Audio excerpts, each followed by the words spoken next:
Hello, good morning, and welcome to this Logistics Manager webinar. Today sponsored by BS Handling Systems and Grey Orange.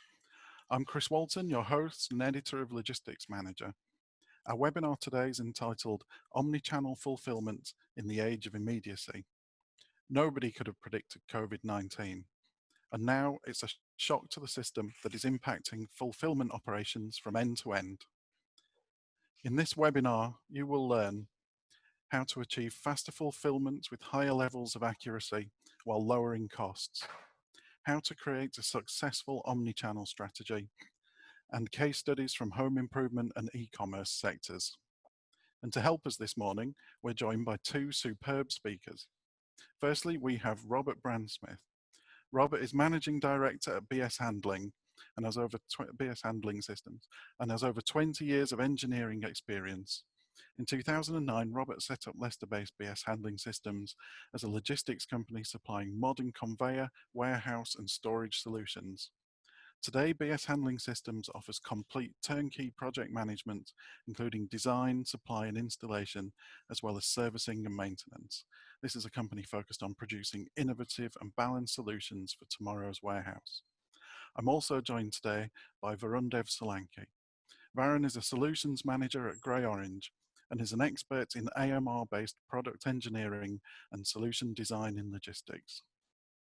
Varun was one of the first 10 team members who joined Grey Orange back in 2013, and his particular area of focus is enterprises in fashion, home improvement, general merchandise and grocery sectors across Europe and the USA.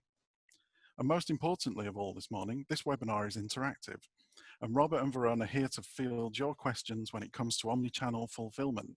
So don't be shy. Ask your questions throughout this webinar as soon as they cross your mind in the Q&A box that you can see on the bottom of your screen. Click it open, type in your question, and make sure that we can see them in plenty of time. I'll be posing your questions to our experts at the end of the presentations. So without further ado this morning, I'll hand over to Robert Brandsmith. Thanks, Chris. Morning, everyone. Thanks for in attendance. On Tuesday, the 15th of September. Let me just share this screen. Bear with me on this. Right, there we go.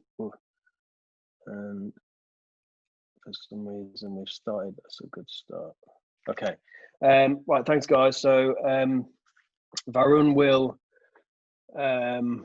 talk about the Grey Orange aspect after this, and what we're looking at is omnichannel fulfillment in the age of immediacy, which basically means the multi-channels requirements of the logistics industry in today's modern environment, which is quick, and obviously,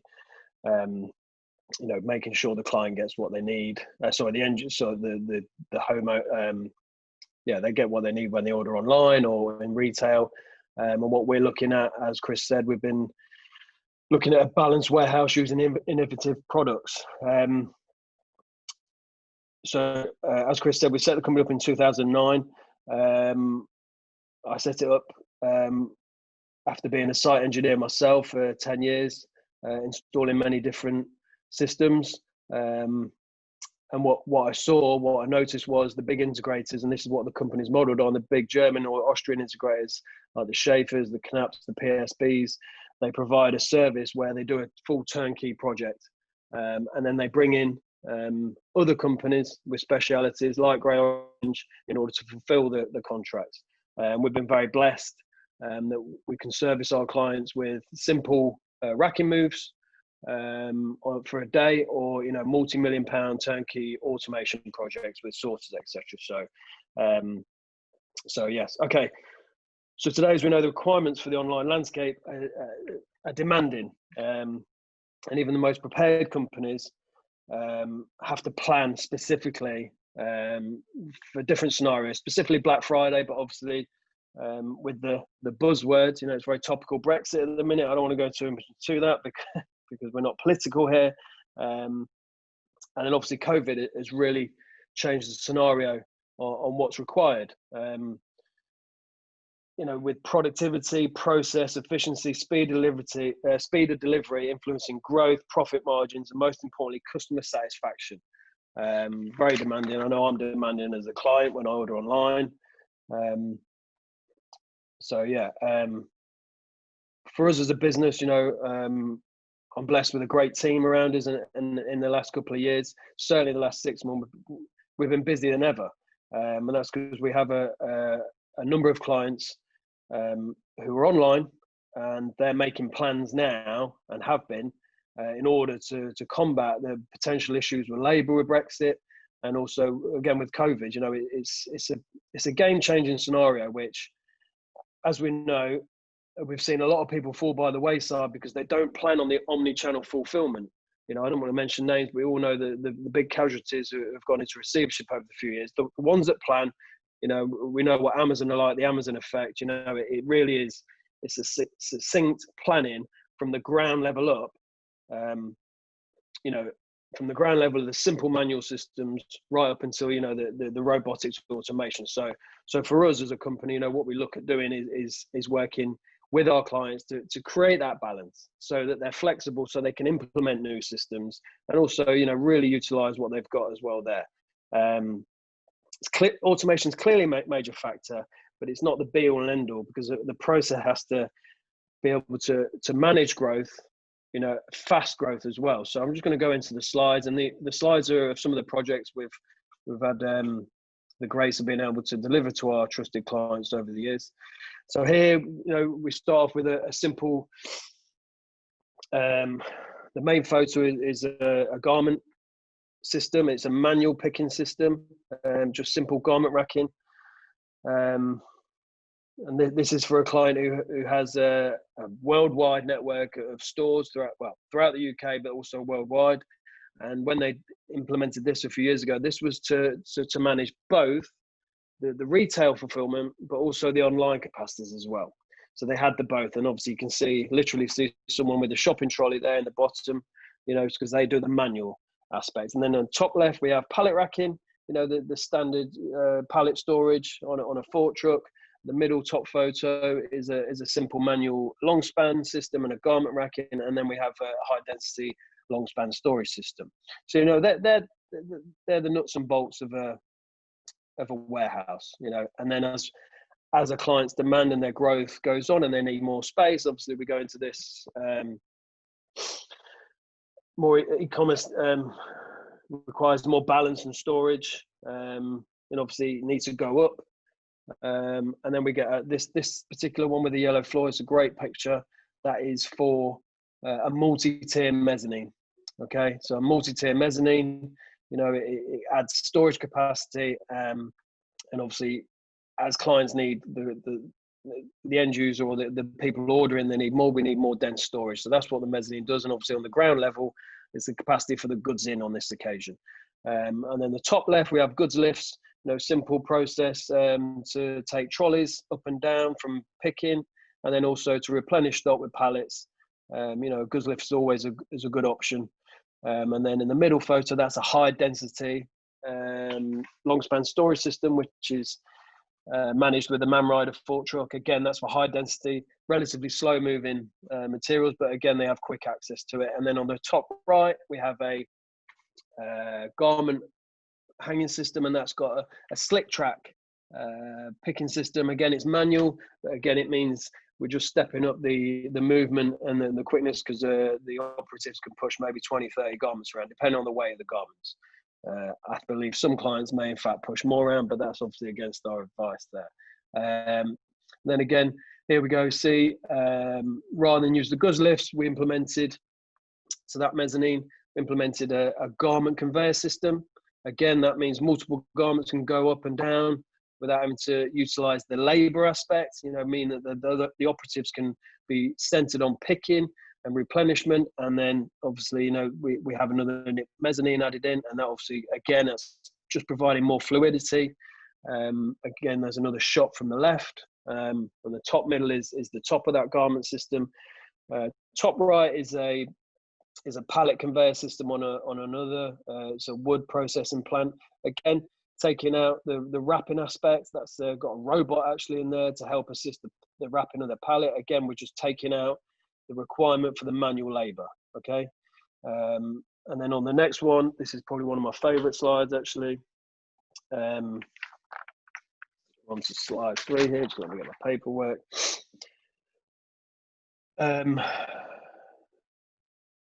Okay, so this is a classic e-com site. There's a couple of sites there. You may recognize the color, it's distinctive, very successful client. And what they have is we have a manual sortation system, a carousel. We have several pack lanes. Again, it's the emphasis on the manual aspect, and we take a little bit of mechanization here. And what happens here is, you can see in the background, there's all the shelving, and the operatives, they batch pick, and then they bring the orders on trolleys to the pack stations. The pack stations then pack and just literally, they're supposed to place, but they probably throw the items onto the pack lane conveyors, and then they drop them onto the sortation carousel. And then we have the manual operatives putting that into a chute system. And then obviously they've got probably 30 or 40 destinations there, and they're probably achieving 5,000 to 6,000 maximum capacity on that. Okay, and then obviously as the demand goes up, they'll be looking at different systems. So we go on to the next one. Again, a couple of systems here. Again, this is where, as required, we need to take the foot for all the operatives out. So the product, the orders are being taken in totes on the blue conveyor, or the packages are being taken in boxes to the pack stations where they're unpacked and then boxed or packed to go out. And then it goes back down the system, back out to goods out. So again, what we're doing is focusing the requirement of the manual labor aspect, so they're not having to move around. Obviously, you still require pallets to be loaded here on the totes, and then we're also adding in here scanning facilities. So the scanning means that the decisions of where it goes and how and when are made from the control system. Okay. And then obviously in the top left, you can see the dunnage conveyor, which obviously is a lot of cardboard, so obviously to be very green, the cardboard's recycled, and rather than have someone take it in and out all the time, it just goes on top of the dunnage conveyor and out into the baler. So again, we're just minimizing and we're going to more mechanization stroke semi-automation. And then we go on to this slide here. There's a couple of sortation systems we've implemented with a couple of clients. These systems, these are well-planned systems, which add on to the existing systems we've had. So, we're creating a balanced system whereby we have, I think on the green one here, I think there's 22 destinations, and at the end they have an operative who picks into another 8 cages. So out of the 20 destinations, we're actually getting 160 ways sort. On this system, it's rated up to do 5,000 to 7,000 an hour. So as you can see, that helps with Black Friday specifically, but also over the current climate, which has seen many Black Friday peaks consistently, which is great for online. It provides the client with the capacity to manage those requirements. The black, the silver and grey, so the top left and the one beneath it, that's added in. That's got a kilometre's worth of conveyor systems. The top one, the top photo is an interlocks divert, which the products are scanned. So they're scanned to decide if they're larger or smaller. So the larger items go onto one sortation system and the smaller items go onto another, so we can balance out the pick phase, or balance out the sort plan. And then they go off to another 120 destinations. And between those two sorters, they're achieving 15,000 parcels an hour at peak. And that's a massive amount. So, we're taking out the manual aspect of this and incorporating it, to create that balance, to achieve the requirements of the public, and obviously make sure that our clients are happy, with innovative solutions to create, a balanced warehouse.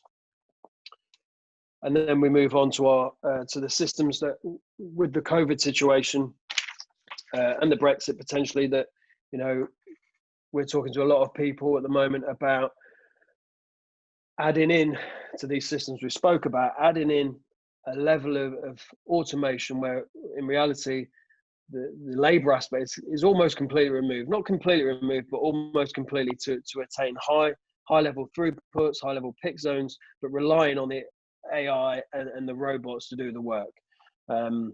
We partnered up with Grey Orange because we believe, the kit's excellent quality, and their software behind it, is market leading. We've got the goods to person system, and we've got the mobile sortation system, and they're worldwide. And we believe, it's important in the current scenario that our clients look at the options of this. Look at the options to create that balance, so we're not 100% relying on the labor aspect. Which is an open discussion with our clients, and many look at this. So, and with that, I'm going to hand back to Chris, and then I'll allow Varun to explain in more detail the benefits and how the Grey Orange systems work. Thank you, Robert. That was fascinating. Some really insightful examples that you're able to give us there. And whilst, sorry, just one second. And don't forget, if you want to ask Robert a question about your omnichannel fulfillment needs, then I'll be posing them in the second half of this webinar. So please put them in the Q&A box that you can see at the bottom of your screen. Both our experts today are here to help with your omnichannel fulfillment needs, so don't be shy, get those questions coming through. So as Robert said, we've got AMR expert Varun Dev-Solanki, Solutions Manager at Grey Orange, coming up next. And Varun, it's over to you. Thanks, Chris. To build on the perspective shared by Rob, I would like to start with the challenges that a typical omnichannel retailer faces in the age of immediacy. So to start with the first one, the share of e-commerce orders has been continuously growing, which are the most complex ones to fulfill actually. At the same time, retailers also need to maintain other channels such as click and collect and curbside pickup. In addition to this, due to high complexity in these warehouses, the order to dispatch time is significantly high. And in addition to the order to dispatch time being high, the variance in this also tends to be high, which means that such warehouses are quite often not able to keep their commitments to their end customers. Furthermore, these warehouses tend to pick in multiple areas. Multiple picking areas means people end up locking up additional inventory, one for e-commerce area, another for retail area. It could the split could also be one area for eaches, another for cases and pallets, and that means additional inventory and additional capital being locked away as inventory in those warehouses. Furthermore, these being managed by previous generation WMSs, which were essentially built for plannable operations, whereas what the operations of today are essentially inherently unplannable, because of which it becomes all the more tougher to manage these warehouses. And in addition to all of this, the Amazon effect is continuously increasing the customer expectation, which makes even harder for retailers to retain customers.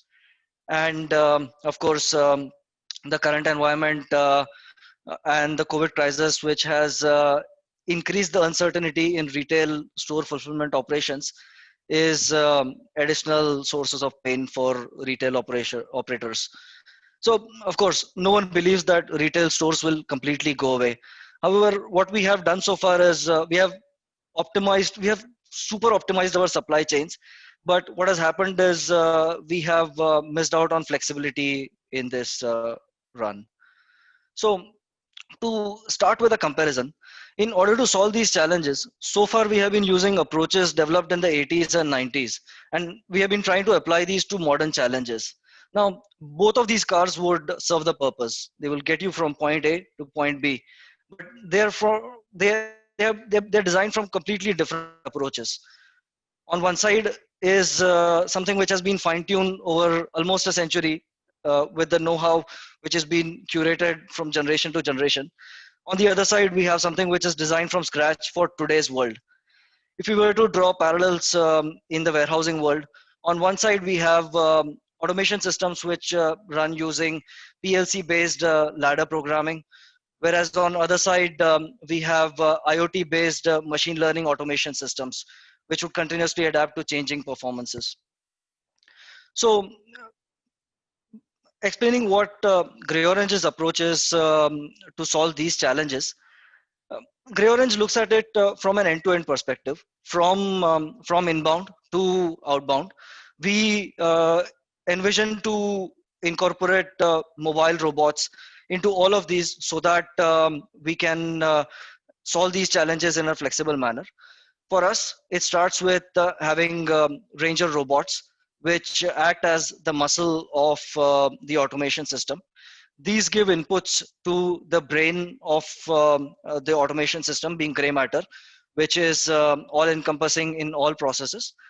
And combined, these form an orchestrator engine, which essentially is moving goods and processes from end to end and continuously monitoring movements and keeping track of every little change within the state of the warehouse. And because of this, what ultimately results is inventory in motion, which is as efficient as a circulatory system, with inventory constantly in motion and is presented as and when required, and is immediately available for customer orders. So using this approach, we have solved some of our customers' challenges, and I would like to give you a walkthrough of a few case studies with that. So the first one is a case study of a home improvement customer, Sodimac. Sodimac is essentially based out of Latin America with over $3 billion of annual revenue, and is a customer of Grey Orange since 2017. We have installed a system which caters to more than 45,000 orders per day, cases per day for stores, 10,000 units being shipped for online orders, fulfillment across 70 stores, 10 routes, and across 10,000 plus SKUs. The system is a four-level, multi-level system with more than 300 robots, 40 plus workstations connected with 20 elevators. We have inventory here in shelves as well as pallets. Now, to look at the workflow of this particular omnichannel fulfillment engine, don't worry, I'm not going to explain this particular workflow. This was the workflow which was there before they implemented the Grey Orange omnichannel fulfillment engine. The key characteristics of these workflow are this had multiple pick areas for eaches, cases, pallets, and replenishments between these. This had multiple inbound channels from imported goods or cross-dock coming in ad hoc. And this also had an SKU concept at conveyable versus non-conveyable levels, sortable versus non-sortable, fragile, non-fragile. And this led to such a complex fulfillment flow diagram. Now, in order to solve these challenges, what Grey Orange's approach looked like is as follows. We started off at inbound with bots essentially taking pallets from inbound and transporting these to a reserve storage. This was in the form of VNA racking, very narrow aisle racking. Essentially, earlier there used to be 40 odd forklifts running around in this warehouse transporting pallets. These were essentially replaced by these robots, which has significantly improved the safety aspect also within this warehouse. What is happening is along with replenishment, this bot is now going to take this pallet and then transport it towards the goods to person storage. Now, when it comes to goods to person storage, now in an automated fashion, this bot is going to deliver the pallet to a conveyor. From the conveyor, we have installed a polymorphic arm, again integrated with a third-party player such as ABB to pick pallets from the conveyor, to load it onto the GTP system and replenish essentially into the system. So what we have here is on one side of the fence, we have the bot which can work in a manned area. On the other side of the fence, we have bots which can work in the no man's area. So these are feeding pallets to a system which is essentially a multi-level system. As I mentioned earlier, this is a system in which there are 4 floors, all connected via elevators, and all of these form one omnichannel fulfillment engine. So this will have inventory as each is cases, pallets, and all the interconvertibility between these will be managed by gray matter. Now, on the top floor of this warehouse, we have e-commerce fulfillment happening, in which we are inducting items as e-items. Once in, we will be picking, auto consolidating using pick to light, and packing and dispatching straight away. On other floors, we have bots bringing pallets and shelves to such a workstation. On this workstation, what is essentially happening is the operator is picking cases to trolleys. Now, yeah, we have provided ergonomic aids to the operators, which was earlier not possible. But what is essentially happening here is now we are creating trolleys which could go directly to stores. Now, earlier they had to fulfill to stores as pallets, and those pallets, when they reach stores, they had to be sorted out. But in this case, this lady here, now she would just have to take the trolley directly from the truck, and she would take it to the appropriate location within the store, and would be fulfilling directly from the trolley to the store location. Essentially, this trolley was prepared specifically for this store, this department, this aisle. And that's what has given significant benefits in supply chain optimizations to this customer. Furthermore, on the click and collect side, we have also implemented a goods to person system right behind where the reception is. Now, instead of having a long set of lockers which will be searched and accessed by customers, what is happening here is on the back side, there is GTP. On the front side, there are lockers which are dynamically supported by shelves from the back side. So as and when the customer requests for a few orders, dynamically those orders are presented on such a locker system. And that's how click and collect orders are being fulfilled by these customers. So in summary, the key benefits that this customer has derived from installing such a solution is, of course, a optimized store replenishment route, much easier now, a lot of benefits in store space saving. Furthermore, they faced minimum impact due to COVID. Now, in this multi-floor system which they have installed, on the top floor they had e-commerce fulfillment operations. When the mix of e-commerce increased, they all they had to do was give e-commerce orders to the system, and the system essentially allocated bots to go upstairs and start fulfilling e-commerce orders. They were essentially COVID ready in a matter of minutes. So that turned out to be a big advantage for them. Next, the order to dispatch time significantly reduced. Earlier, they had to maintain multiple sets of inventory and replenishment between them. So that used to cause outages in certain SKUs in certain locations, and that used to cause extreme unpredictability in order to dispatch time, leading to a lot of inventory being built up in the entire supply chain because of this. Furthermore, one automation, all SKUs. This being a home improvement customer, they are selling everything from drill bits to television sets, and having the ability to keep all of these within one system itself is a big relief for them.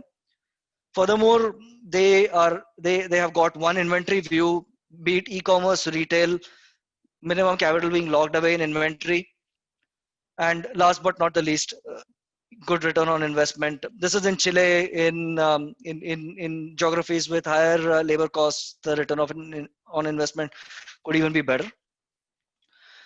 Now, going to the next case study. This is about a multi-seller firm in the UK. Rex Brown fulfills customers across multiple channels, across e-commerce, retail, CPG, and whatnot. This is a customer of ours which faced about an 8x peak during the COVID periods. The main challenges that they were trying to solve was unpredictable parcel growth. They needed better sorting accuracies. They were looking for the capability to handle varied future business use cases and not just be able to plan their operations 5 years from now and install some automation. So they installed the Ranger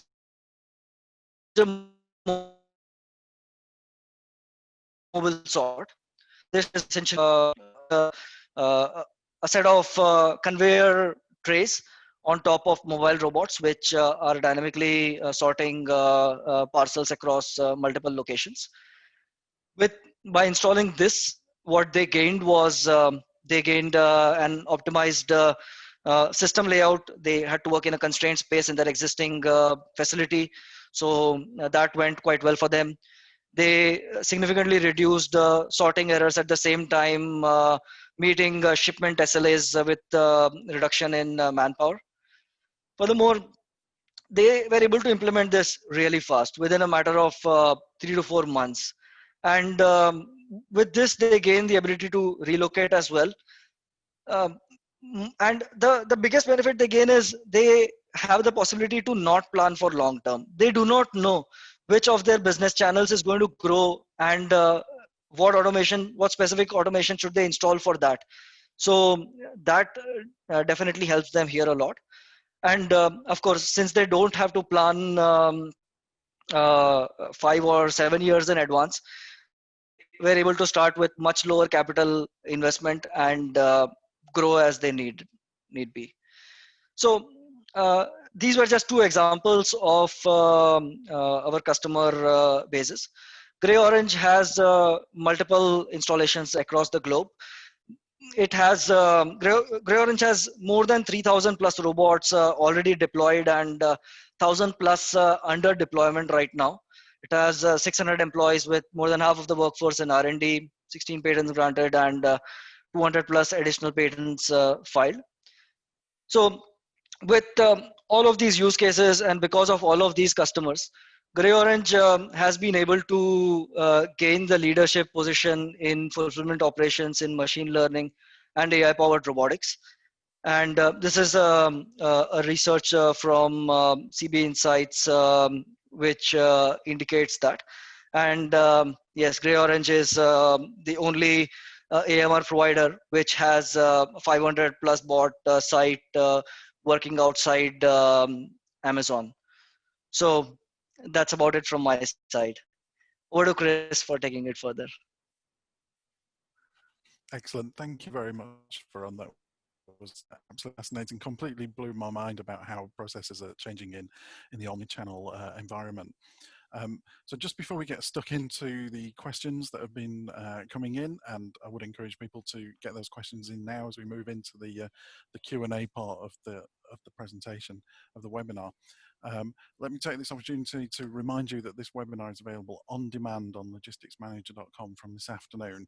So please share with your colleagues if you enjoyed it.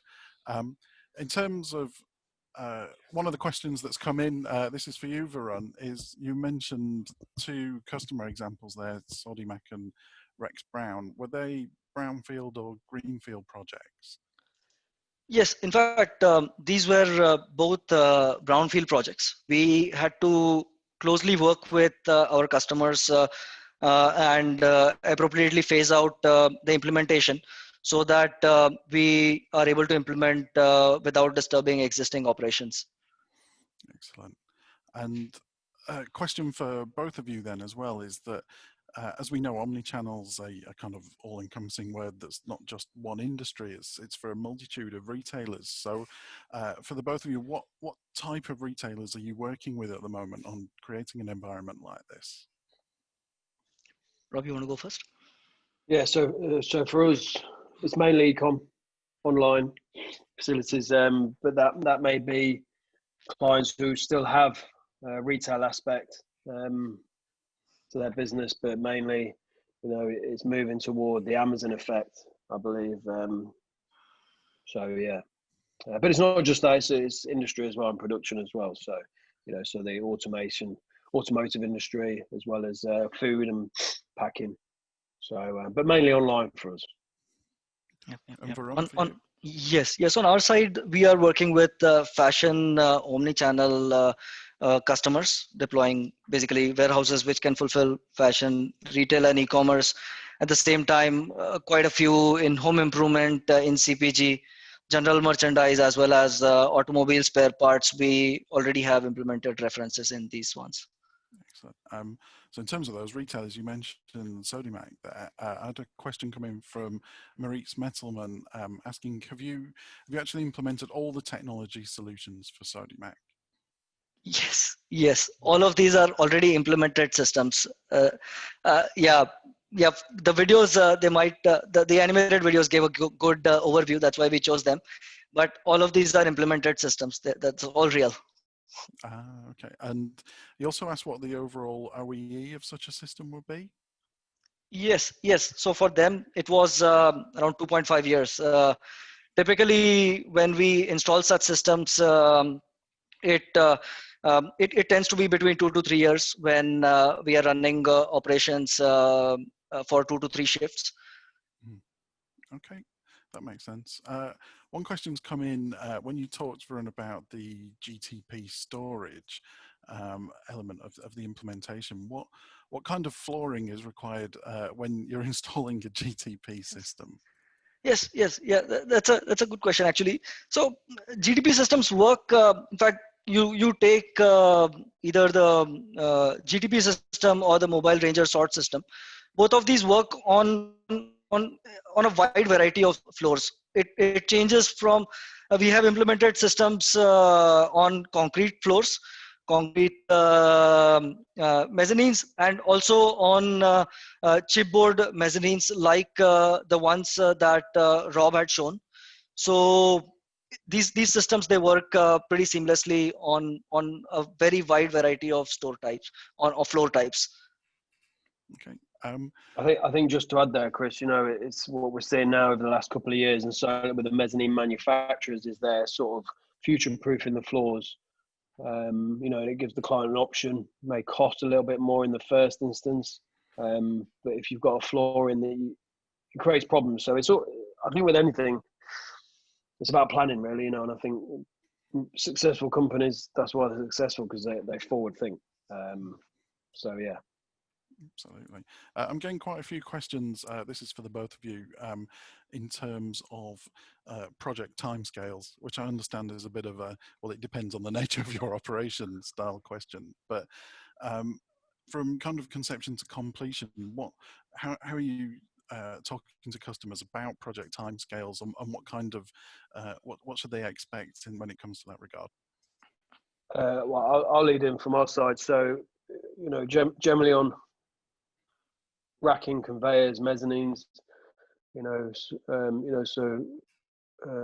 start conception, it can be a few months before. It depends, but obviously in this fast-moving environment, a lot of our clients, it's the case of there's a lot of activity around March time, getting ready to plan for Black Friday, if it's an adding-in system, and then obviously by the time you get to May, there's an order placed and we start installing the system, whether it's racking, conveyors, mezzanine floors, sortation, sort of July, August, ready for handover, end of September, 1st of October, as we're doing at the moment, ready for testing, and then it's all systems go ready for the Black Friday. But obviously today's landscape is slightly different.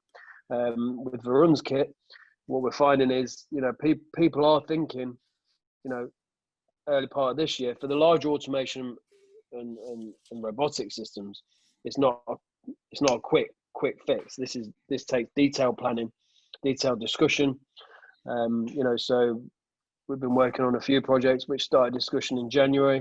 They're still in discussion now, and then looking for a start of implementation after Christmas. Certainly for next year's Black Friday. So, and I think that's I believe the UK has a first class warehousing system, and I'm not saying we're the best at it, but we certainly have the greatest breadth and the diversity of our systems, and people look towards our people on the ground, the warehouse managers and the people who implement the systems for our clients, and I know many of who have gone abroad to help grow and evolve systems out, for instance, in the Middle East. So, but with anything, it's keep planning. But then if it's a quick moving project, it's how you plan that, so it's all about bringing the right people in at the right time, and working on an honest basis. So Varun, if you wanted to add to that, mate.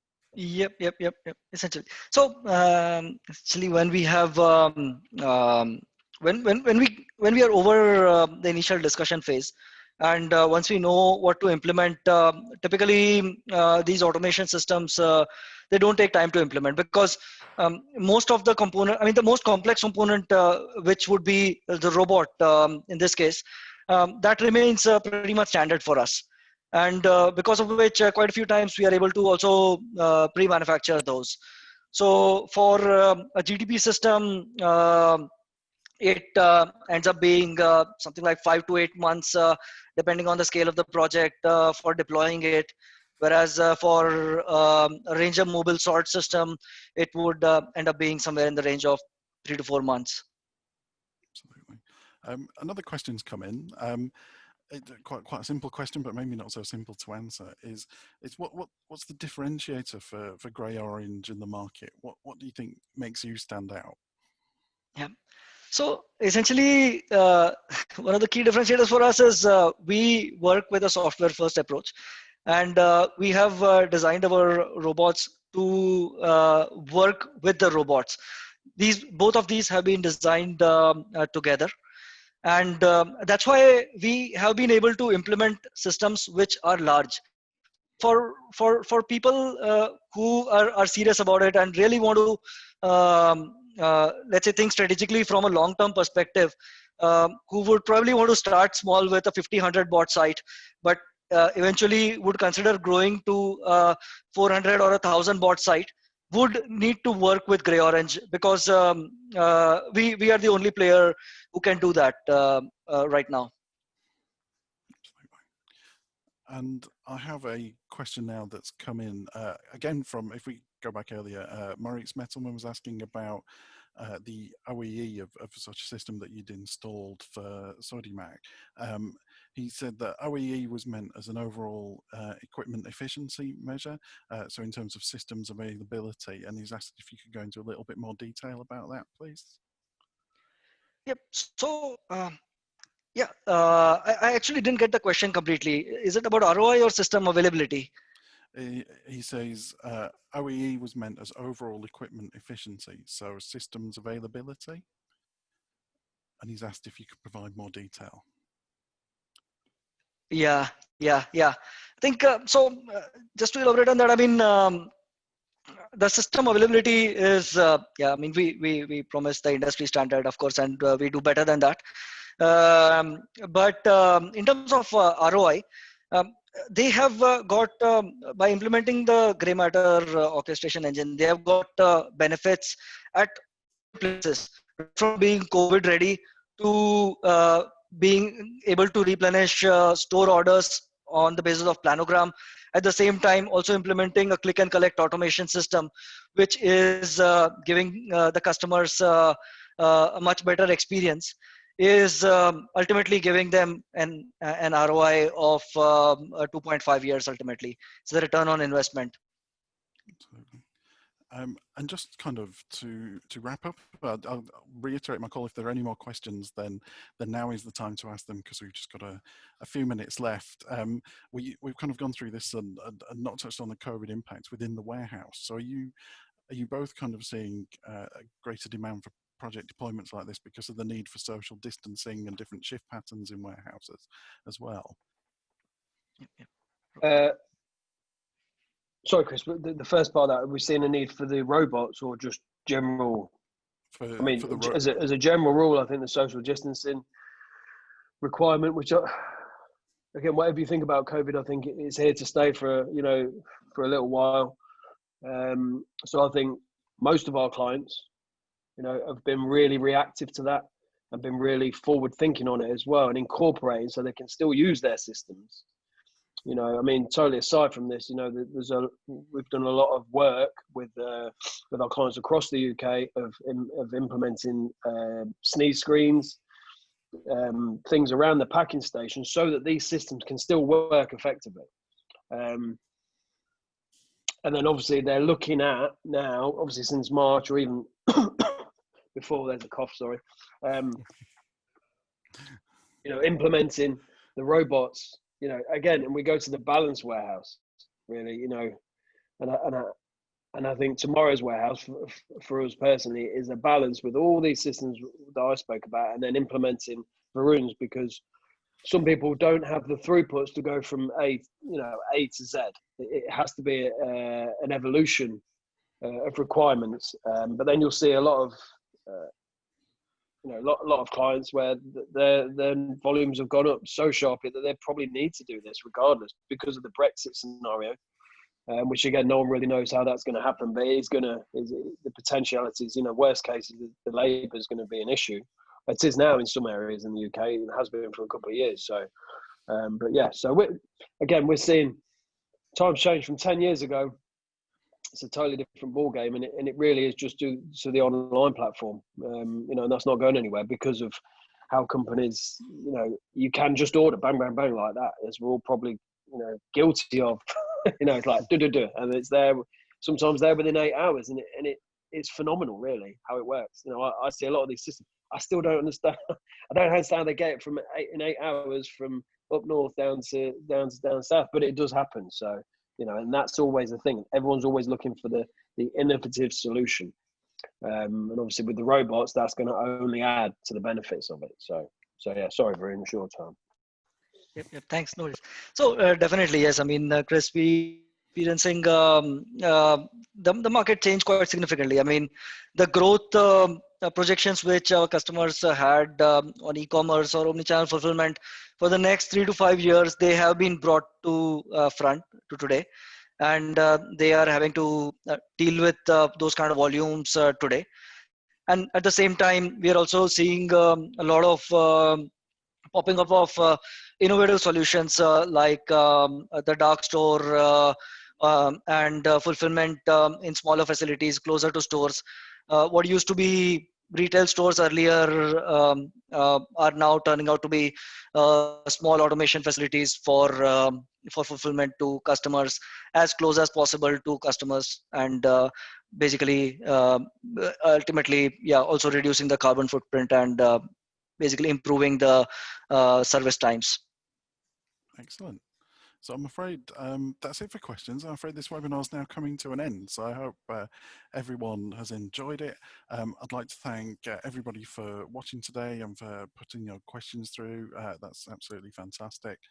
And I would also like to remind everybody as well that this webinar is available on demand from this afternoon and will be on logisticsmanager.com. So look out for an email with that and share it with your colleagues hopefully if you've enjoyed it. I would also like to thank our speakers and sponsors for today. That's Robert Brand-Smith, Managing Director at BS Handling Systems, and Varundiv Solanki, Solution Manager at Grey Orange, and we thank them for their time and expertise today. Thank you.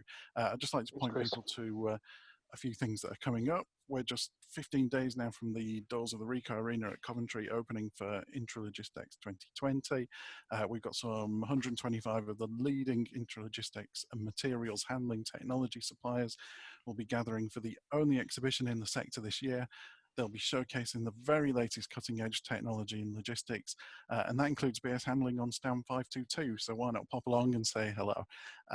So go to intralogistics.co.uk to find out how you can attend safely, of course, for free.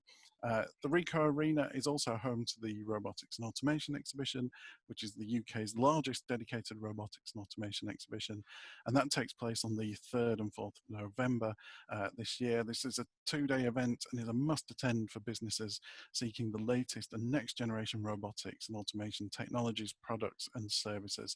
So go to roboticsandautomation.co.uk to find out more. And that's it. So thank you again for attending this webinar. Thank you to our speakers and our sponsors. And we look forward to seeing you soon. Goodbye, everybody. Thank you. Thank you.